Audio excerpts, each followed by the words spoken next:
May oras, labot Kapampangan. Sutahan na naman karing kay katamong Tagalugan, kawalang pulot apat na ini. Karing kay katamong video. Pag-umpisa tanay, uli medyo dakal lang magya. Wapin pala, tingkong bisita na naman, yung Malagong Ela. Nano yung ibig sabihin? Paolo, dapat po nanuya buring sabihan, itong buriyo kong sabihan. Wapin.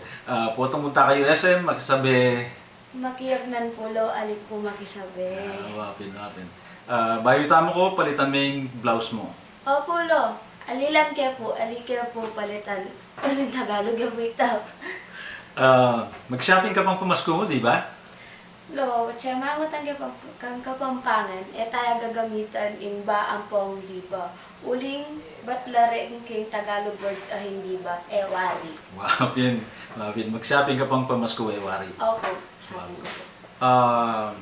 Dining tutok amano lang na Tagalugan at sabihan na lang ila rin kaya katamong mas manayon Kapampangan.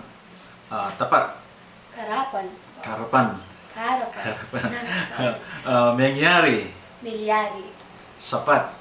Managyo o managyo. May kailag. May kapangilog.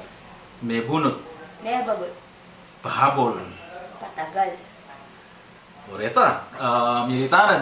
Deta namo po. At panay akong sasabihan. Ipangapampangan tamo. Din kay katamong anak. Din kay katamong apo. Kapampangan talo. Pagmaragol tayo kay katamong mano, huling iti, ang kay katamong pangakapampangan, yung kay katamong pangatao. So, orientane, luwid tamungan, masayang kapaskuhan kay katamungan. At masaplalang bayong banwa. Salamat, luwid tamungan.